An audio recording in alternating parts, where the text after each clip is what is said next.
안녕하십니까. 안녕하십니까. 예, 평양만사 김길선입니다. 네, 백영준입니다. 예, 실향민 이세분이십니다. 선생님, 예. 10년 전에 이제 아버지가 돌아가시면서 예, 예. 제가 일기장을 이제 들춰보니까는 예, 아버님의 일기장. 네네, 예. 일기장을 들고 보니까는 제목이 예, 예. 내 손 묶던 그날이에요. 예, 예.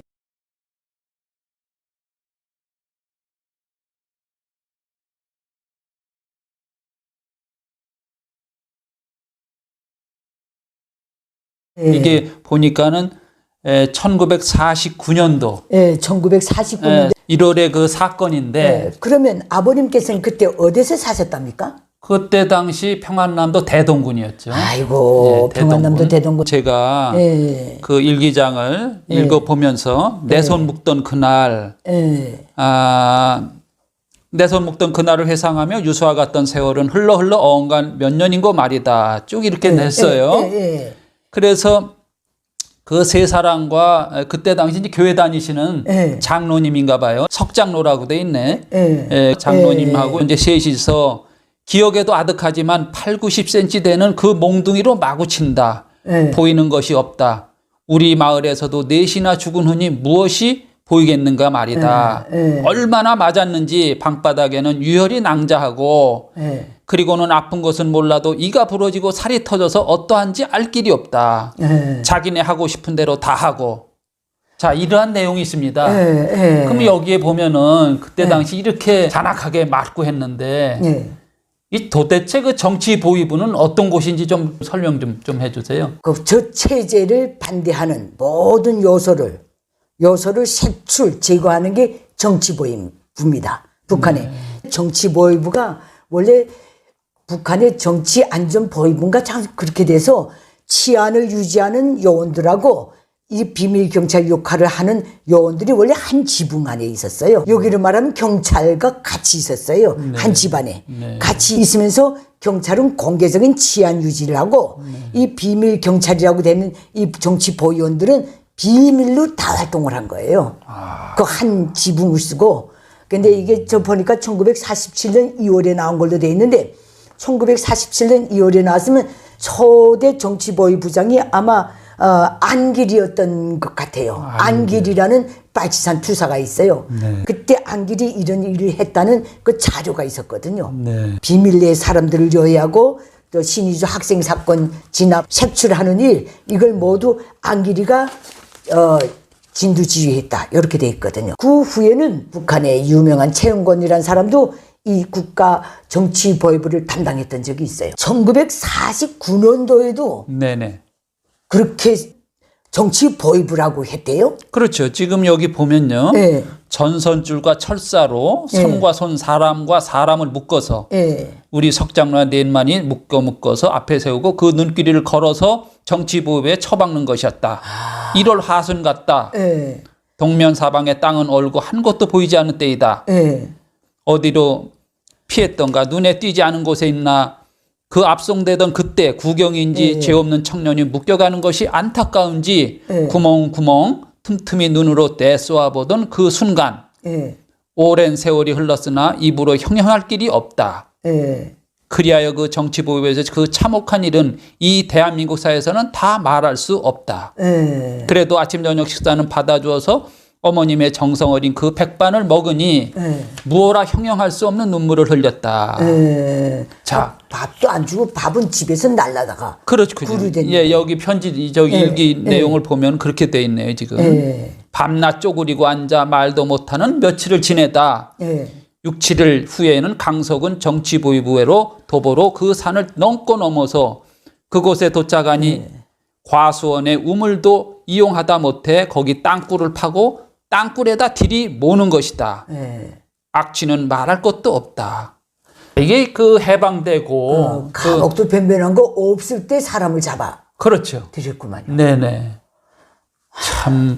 북한 놈들은 분명히 그렇게 거침없이 할 놈들이거든요. 그렇죠. 그런데 여기에 이제 제일 중요한 것이 모두 아무 관념이 없던 그때 당시, 인간의 집회, 결사, 거주, 언론, 종교 등이 자유란 것이 얼마나 그리워서 추구했던 것 말이다. 그러니까는 아버지는 분명히 이런 것을 추구하려고 아마 그런 참혹한 그 피해를 당했던 것 같아요. 그것이 지금까지 이제 북한 사회가 이어져 있는 것 같은데. 그렇죠. 네네.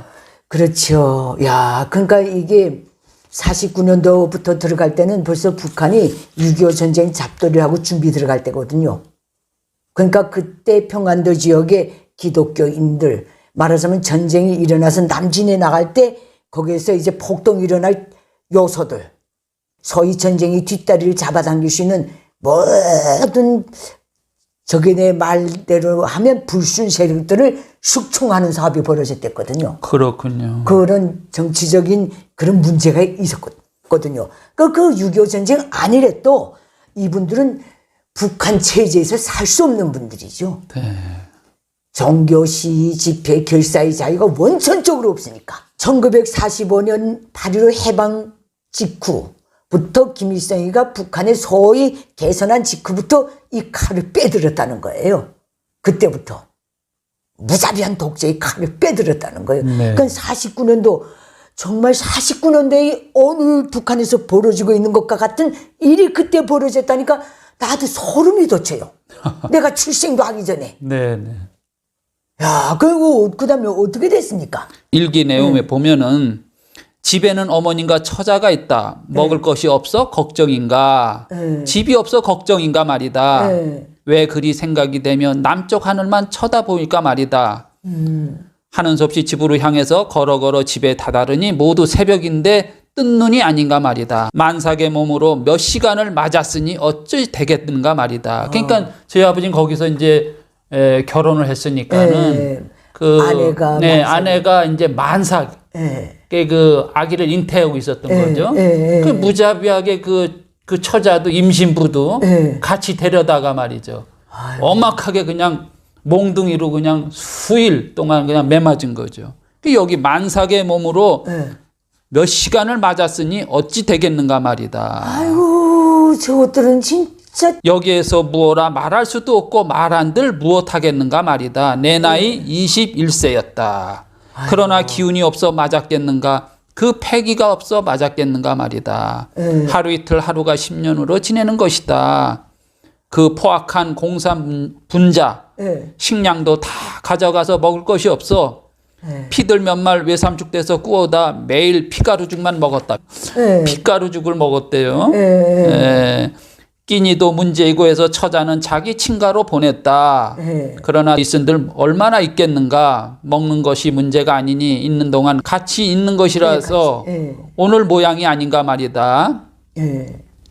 참 눈물로 세월을 보내면서 원수 같은 세상을 지내며 이 세상에 태어났음을 원망하면서 지냈었다.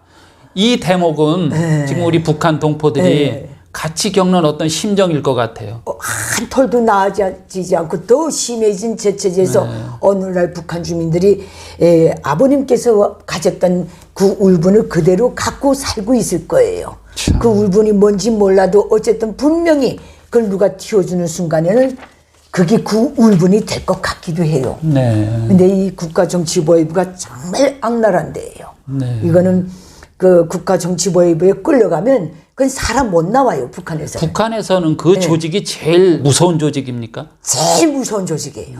그 일반 보안성하고 국가보위성은 이게 달라요, 레벨이. 보안성은 다 나와서 주민들의 가입 관계 속에서 오픈돼서 공개적으로 치안 유지, 그 다음에 뭐 김일성 적석과 관련된 그 모든 조그만 범죄 행위들을 이렇게 투명하게 잡아들이는 기관이고, 국가보위성은 다 섞여 있으면 누가 비밀경찰인지 몰라요. 대중적으로 모여 앉아서 다 이렇게 얘기해도, 오다 가다 만난 사람들끼리 앉아 얘기해도 거기에 국가보위성에 있는 요원이 있는지 그들이 부리는 밀정이 있는지 누구도 모르는 사이가 북한이에요.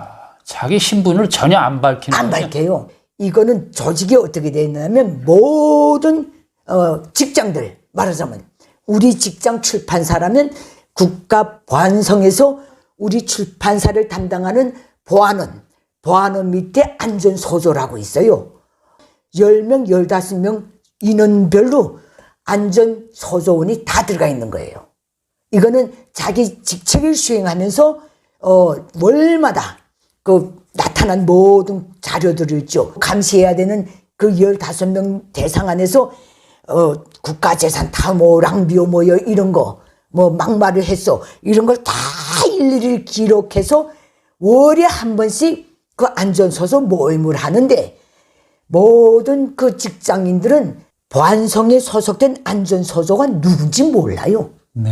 그 밀정이거든요. 그렇군요. 나는 거기 한번 속했댔기 때문에 이 시스템을 알아요. 나를 한번 불러서 그걸 하라 그러더라고요. 바빠 죽겠는데 나는 불성실하게 잘 응하지 않아서 그 안전소조도요. 접당비서 당비서 다 쌓인 하에 임명되는 거예요. 그래서 내가 항파도에서 하는 거 아니에요. 임명되는 거예요. 성분도 다 보고. 근데 나는 그 일을 불성실하게 해서 너무 출판사 단위에 있지 않고 자꾸 나가 돌아다니며 출장글을 많이 쓰다니까 나는 한 달 만에 제명시키더라고요. 네. 그래서 이걸 아는데 이거는 보안성이 집행하는 주민감시 시스템이에요. 그러면 보면 어느 직장에 가도 15명 인원 안에는 그 비밀 밀정이 딱 있다는 걸 알아야 돼요. 그러면 이 국가정치보위부 지금 오늘 국가보위성도 똑같이 돼 있어요. 거기는 또 쫙 중앙으로부터 밑에까지 밀정들을 다 가지고 있어요. 우리 출판사의 담당 보위원 비밀 경찰 밑에는 즉 우리 출판사 담당 비밀 경찰 밑에는 10명 내지 12명을 그룹을 사람들 그 인원을 채워가지고 그중에 밀정이 한 명씩 다 있는 거예요. 근데 이 사람들은 진짜 누가 보위부 밀정인지 누구도 몰라요. 이 보안성은 집체적으로 모여서 보고를 받죠. 이 보위부 밀정들은 다 개별적으로 움직여요. 어떻게 하냐면 며칠 날에는 내가 보고한다. 며칠 날에는 내가 보고한다. 밀정들에게 일이 다 있는 거예요. 스케줄이. 그러면 이건 직접 만나서도 보고 안 해요. 우리 출판사 비밀경찰 방이 따로 있거든요. 제일 출판사 제일 귀때기에. 그러면 오다 가다 쪽지를 써서 거기다 딱 밀어여져요. 둘이 대면도 안 하면서 이렇게 말하자면 그 관계를 가지는 거예요. 그렇기 때문에 보안성이 관리하는 안전소조 인원은 밝혀질 수 있어도 국가 보위부가 관리하는 최말단의 밀정들에 대해서는 본인과 그걸 담당한 비밀경찰만이 딱 알게 돼 있어요. 네. 그런 속에서 다 걸려드는 거예요. 예, 이렇게 그러니까 조밀한데 북한 주민들은 예. 총체적으로 보위부원이 예. 무슨 활동을 하고 몰라요. 모르네요. 예. 전혀 그냥. 전혀 몰라요. 걔가 나에 대해서 어떻게 밀고 했는지 그것도 전혀 몰라요. 그렇지만 이제 그 본능적으로 예. 그런 걸 알겠죠. 그게 있겠죠? 취조 과정에 본인이 다 알게 되는 거예요. 취조할 땐 왜 알려주는가? 다시 나갈 사람이 아니니까 다 알려주는 거예요. 네. 다시 살아서 못 나갈 사람들은 다 알려주는 거예요. 그거. 네. 근데 이제 이 국가 보위성의 요원들의 움직임은 진짜 쥐도 새도 모르게 움직여요. 모든 주민들의 여론, 체제 반대 여론, 수령 반대 여론들을 누가 어느 날 며칠 날 어떻게 했다는 거 다 증명이 될 수 있게끔 다 하는 거예요. 그래서 하는데 이게 누적되면 야밤 삼경에 그 사람이 잡혀가요. 대낮에도 절대로 안 잡아가요. 출근하던 걸 덮쳐가고 퇴근하는 걸 덮쳐가고 밤에 좀 만난 자고 불러내가지고 걷어 씻고 가고 이렇게 딱 하거든요. 그러니까 일반적으로 보면 그 보안성 윗단계네요. 예, 이게 보안성하고 보위성이 자기네는 동급이라고 봐요. 네. 동급이라고 보는데 보안성에서 질서 유지하다가 이거는 정치적 문제가 걸린 사건이다 하면 그 사건을 보위부에 이관해줘요. 예, 이관해요. 그러니까 보위부는 일체 잡범들을 안 그러니까 다뤄요. 보안성은 일반 생계형 범죄를 다루고 범죄를 다루고 국가 재산 탐호라면 여기 경찰이나 같아요. 네네네. 그다음에 무슨 사람 팬다든가 네. 이런 걸 다루고 마침 국가 재산을 보호하고 저체제의 질서를 지키는 그런 일을 하는 거예요.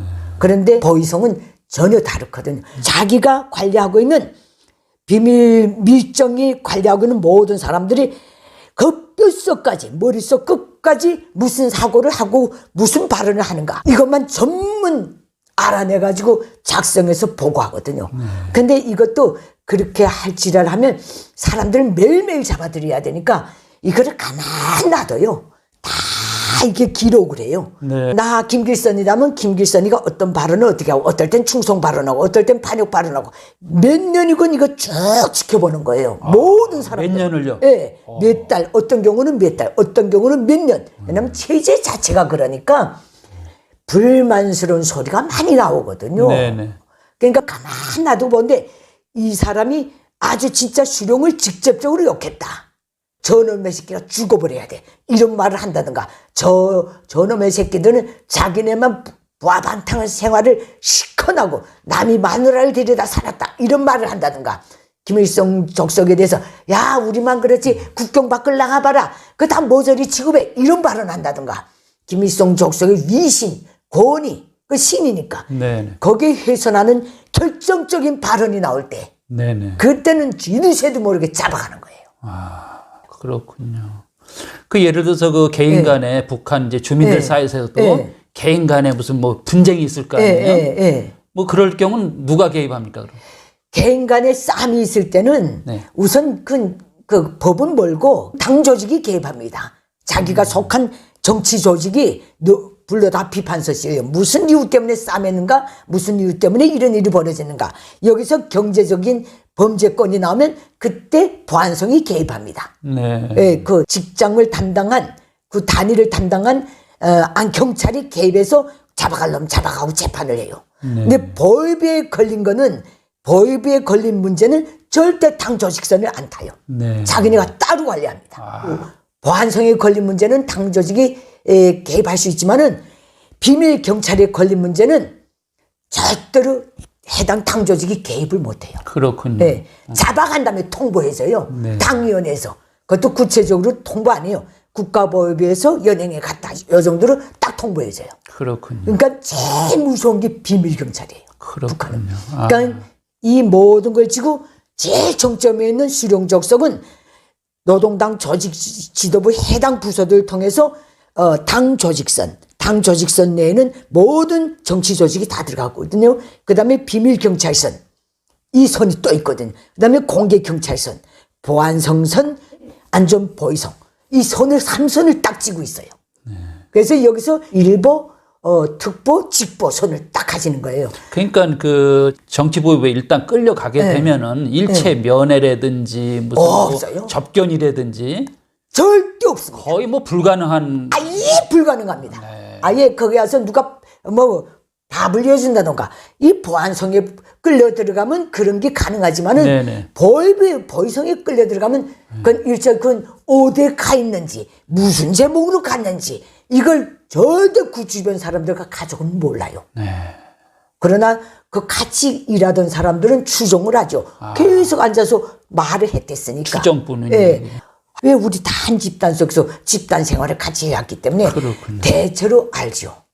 그렇게 되거든요. 근데 이것도 밀정도 감정이 있으니까 자기한테 막 감정사게 자기를 불리셨다면 이를 내곡에서 보고해요. 그래서 잡혀가는 현상이 80년대 초까지는 많았는데 저 체제의 계급진지 관리에서 굉장히 피해를 준 거예요. 핵심 계층들이 많이 잡혀갔거든요. 그러다니까 그다음부터는 밀정이 이 사람이 정치적 문제를 보위부에 밀고 있다 하면 둘을 똑같이 취급해요. 사건의 엄중성에 따라서. 이 밀고자도 어떤 환경에서, 어떤 상태에서, 뭘 먹으면서, 어떻게 말을 했는가, 보증할 수 있는 사람이 있는가, 이 보증인까지 세워서 얘를 엄청 닥달질해요. 밀정도. 그렇게 하고 얘 말이 맞다 할 경우 거둬였거든요. 그러니까 그 전에 사전 작업이 다 벌어지는 거예요. 한 사람을 거둬였기 위해서. 그런데 이 밀정이 말한 게 틀린다 이렇게 한다면 얘는 얘대로 엄청난 불이익을 당해요. 생사람 잡이했다고. 보위부 밀정이라도 그 보위부에서 철저히 검토하는 거예요. 생사람 잡이를 했다고. 그 한나 밀국에서 사람 거둬였는 거 이렇게 밀정이 밀고 했다고 해서 절대 얘 말을 믿질 않아요. 그럼 선생님께서 이제 추정컨대 그 보위부 조직의 그 인원하고 보안성 인원하고 추정해 보면 어떤 조직이 더 인원이 많다고 생각이 되나요? 추정해 보면 보안성이 더 많을 거예요. 아, 인원은 더 많고. 그건 오픈돼서 모든 교통 경찰도 다 보안성이니까. 네. 모든 장마당 단속이냐 뭐요 다 여기로 말하면 경찰이거든요. 그 국가 보위성의 숫자는 추종이 불가능해요. 근데 우리 단에 내려오는 거 보면 우리 단위 담당, 우리 직장 담당 반원이 따로 있고 보위원이 따로 있거든요. 그 사람들은 한 명씩 다 나와 있어요. 우리 출판사가 기자가 한 150명에 노동자까지 하면 한 300명 정도 됐거든요. 벌써 500명 넘어가면 그럼 그 담당 보위 부소가 나오는 거예요. 근데 300명 미만일 때는 담당 보위원이 내려오는 거예요. 네. 그렇게 해서 다인데 얘들이 밀정을 어느 만큼 가지고 있는가에 따라서 사업 성과가 올라갔다 내려갔다는 거예요. 그렇군요. 네. 그럼 그 정치보위부가 그 요원들이 그 군 부대도 지금 저기 돼 있습니까? 있죠. 조직이? 네. 그러니까 북한에는 국가 보위성이 따로 있고 군 보위사령부가 따로 있어요. 인민무력부 보위사령부는 그 북한군 내에서 경찰 역할도 하고 비밀 경찰 역할도 해요. 그건 같이 하는 거예요. 그럼 그 군내에 있는 그 정치 부원들은 신분을 노출하나요? 중대 대대까지 나가 있는 보위직원들은 신분이 오픈돼 있어요. 네네. 그러나 그가 관리하는 밀정들은 철저히 은닉돼 있죠. 그 북한에 그 군을 이제 지휘하는 지휘관들, 지휘관들이 그 보위부 그분들을 상당히 아주 껄끄럽게 생각하고 굉장히 무서워하죠. 그러게요. 거기는 사단장이건 군단장이건 다 그 감시망에 들어가고 뭐 정치지도원이건 정치부장이건 다 그 감시세에 들어가거든요. 모든 군사 행정 일꾼들, 모든 군 관련 정치 일꾼들, 모든 군 관련 후방 일꾼들, 이 모든 것들은 북한군 보위사령부 요원들의 감시하에 딱 들어가 있는 거예요. 일개 병사까지도 다 그렇게 돼 있는 거예요. 많은 사람들이 그 무리를 못 안았으니까 북한군은 저게 데모도 일어날 수 있겠는데 절대 안 일어나는 이유가 여기 있는 거예요. 그러면은 그 지휘관들이 이제 자기 이제 사단이면 사단, 연대면 연대 지휘를 하는데 무슨 문제가 발생하거나 했을 때 그걸 자기 이제 지휘권 차원에서 그걸 지휘를 할 때 그 함부로 막 못하겠네요. 그런 거는 안 다치죠. 그건 뭐 북한에서 자의적으로 지휘권을 발동하는 일은 없어요. 하들 제일 밑에 소대장에 이르기까지 최고사령관이라는 수령 적성이 그 군사적 명령하에 딱 움직이게 돼 있거든요. 총 한 자루 뽑아두는 것도. 탄약, 포탄, 장진하는 것도 최고사령관이 명령이야 밑에까지 쭉 내려와요. 모든 군사훈련들도 최고사령관이 다 비준하고 사인하고 모든 감시하에 벌어지는 거예요. 이거를 정치적으로 관리하는 게 총정치국이라는 총정치국장, 인민무력국장은 당중앙위원회 정치국 상무위원들이에요. 김정은이하고 매일 탁상에 앉아서 현황을 논의하는 그런 최측근들이거든요. 그러니까 군부대의 보위부원들은 지휘관이 훈련 무슨 뭐 여러 가지 군사적인 문제는 일체 관여를 안 한다 이거죠. 일체 정치 사업 문제, 군사 행정에 관한 문제는 일체 관여를 못 해요. 단 뭐만 관여하는가? 사단장이면 사단장이 집에 들어가서 발언을 어떻게 하는가? 그 사람의 머릿속에 뭐 있는가? 동향파. 그 가족들은 어떻게 나와서 어떻게 언행을 하는가? 이것만 딱 하는 거예요. 그 군사 행정이나 정치적인 사상 세뇌 여기는 전혀 관여 못하지만 그걸 집행하는 과정에서 걔들이 왜 불만이 없겠어요? 그런 걸 캐치하는 거예요. 밀정들을 통해서 다. 아무튼 그 체제를 유지하기 위해서 체제에 도전하는 발언, 체제를 부정하는 발언, 행동 이런 거를 아주 집요하게 찾아내서 보고하고 찾아내서 끌어가서 이제 조사하고 끌어가서 조사하는데 국가 보위성에 체포된다면 이거는 요리 체포됐다면 한 명이 겨우 살아나요. 그렇군요. 그거 한번 잡아가서 조교되기 시작하면 안 한 것도 했다고 그래요. 근데 이런 현상들이 좀 있으니까 그러니까 자꾸만 전혀 관계없는 사람들이 또 피해를 입게 되는 거예요. 그렇죠. 그것 때문에 밀고된 문제에 대해서도 나름 확인 절차를 10번, 20번 걸치고 최종적으로 요놈이다 하면 그 다음에 아예 죽여버리든가 정치범 시험소에 보내고 온 가족을 통째로 들어서 정치범 시험소에 처였는 거예요. 그 추정해 본다면은 그 북한 보위부원들은 예를 들어서 이제 북한 학생들이 모스크바에 이제 유학 가 있다. 그 유학생 사회에도 있겠네요. 다 있죠. 밀정이 다 나가 있죠. 해외 이제 나가 있는 북한 동포들 그 노동자 사회, 노동자 현장에도 있고. 다 있어요. 거기는 당 조직 책임자도 있고 인원이 작을 때는 조직 책임자가 별도의 국가안전보위성에 그 미션을 받고 겸하는 경우도 있어요. 밀정을. 그 직책을 겸하는 경우도 있어요. 이런 식으로 어쨌든 북한 주민들이 해외에 나가 있는 곳에는 다 들어가 있다는 거. 그 대사관 같은 데는 어떨까요? 대사관에도 다 들어가 있죠. 뭐 서기관 타이틀을 달고 들어가든 무슨 타이틀을 들고 들어가든 다 있는 거예요. 황장엽 선생님 있죠. 정치망명자 황장엽 선생님이 망명하게 된 동기도 거기에 있는 거예요. 저 모스크바 종합대학의 주체사상 국제토론회 하러 갔던 거예요. 96년도에 갔던 거예요. 그 모스크바 종합대학에서 그 주체사상 국제학술 토론을 하고 끝난 다음에 앉아서 질의응답을 했대요. 주고받는 발언 중에 주체사상을 진짜 김일성이가 만든 겁니까? 이 발언이 물음이 들어온 거예요. 근데 황장엽 선생님이 거기서 실수한 거예요. 내가 만든 거다. 내가 만들어서 줬다. 이렇게 된 거예요. 그게 그 러시아에 주재하고 있는 대사관 비밀 요원들이 그 밀정들이 또 있지 않겠습니까? 그렇겠죠. 황 선생을 수행하는 수행단에도 있을 수 있고 권리에서 다 통보돼서 그날로 김정일한테 직보된 거예요. 모스크바에서. 그건 김정일이가 사상 담당 비서를 한꺼번에 없애버리면 저 사람이 유학한데 오직 글밖에 모르는데 주체 사상에 대해서 망발을 한 거 하나밖에 없는데 이 모든 걸 해가지고 그 다음에 황장엽 선생님을 고립시키기 위한 작전에 들어가는 거예요. 피말리는 작전에. 늘 부르던 핵심들 회의 황 선생을 제외시키는 거예요. 그리고 완전 냉대하는 거예요. 매일 만나다시피 옛날엔 그랬는데 이젠 한 달 반년 가도 부르지 않는 거예요. 자기를 죽일지 살릴지 그 피말리는 그게 다 커져 있는 거예요. 그러니까 황 선생은 그 체제에서 오래 있었기 때문에 나를 죽이려고 잡도를 했구나. 그것 때문에 정치망명하게 된 거예요. 그 김덕홍 선생님이 형님 여기서 개죽음 당하겠습니까? 우리 남조선으로 갑시다. 설득을 해가지고 이렇게 해서 모시고 대한민국까지 온 거예요.